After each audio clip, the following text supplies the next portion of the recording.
Olá, sou a professora Gláucia de Eletricidade Básica e hoje estaremos falando sobre a segunda lei de Ohm. A segunda lei de Ohm estabelece a relação entre a resistência de um material com suas dimensões e com a natureza do material. Em relação às dimensões, ela considera o comprimento em metros e a área da seção transversal, que é dada em metros quadrados. Sobre a natureza do material, ela considera a resistividade do material, que é dada pela unidade Ohm vezes metro. A resistividade é dada pela letra grega Rho. Sendo assim, a nossa equação fica: resistência do material é igual à resistividade deste material vezes o comprimento do condutor dividido pela área da seção transversal. Sendo assim, nós temos aqui a descrição da equação, onde o R é a resistência do material a ser calculada, o Rho é a resistividade do material, que é dada por uma tabela de resistividades que veremos a seguir, o L é o comprimento do condutor e o A é a área da seção transversal deste condutor. A segunda lei de Ohm, ela estabelece que a resistência de um material ela é diretamente proporcional à resistividade deste material e ao comprimento deste material, e ela é inversamente proporcional à área da seção transversal.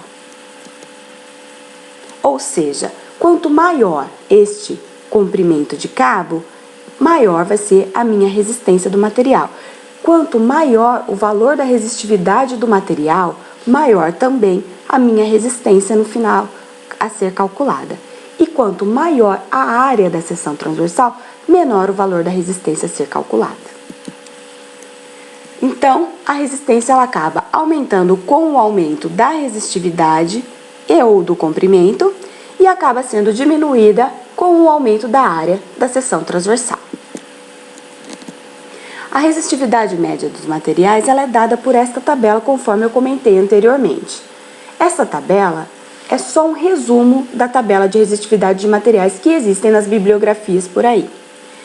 Eu peguei essa com alguns exemplos de condutores para que nós possamos fazer alguns exemplos de cálculo. Então, vamos a um exemplo.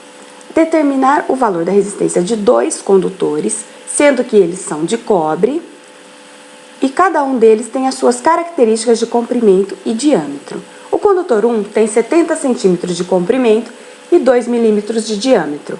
O condutor 2, 1,5 metro de comprimento e 2 milímetros de diâmetro. Vamos à resolução, então, do condutor 1 e, em seguida, do condutor 2. Então, temos o condutor 1 com comprimento de 70 centímetros, lembrando que temos que transformar em metro. Então, aqui eu tenho 70 centímetros transformado em metro para 0,7. Temos o diâmetro de 2 milímetros, o diâmetro, nós temos que transformá-lo em metro também. E aí, temos a condição, através do valor do diâmetro, de calcular a área da seção transversal deste condutor. Calculando aqui, nós temos a área do círculo, que é π vezes r ao quadrado, lembrando que, se o condutor não for circular, nós temos que usar a equação correspondente à área da seção referida. Então, vamos lá. Como o condutor é circular, eu vou usar a área do círculo para calcular a área da seção transversal. Sendo o raio igual a 0,01 metros, ou seja, eu tenho um diâmetro de 0,02, eu tenho que calcular o raio, que é a metade do valor deste diâmetro. Então, agora eu substituo os valores na equação da área e eu vou obter finalmente que a área da seção transversal deste condutor é 3,14 micrometros quadrados.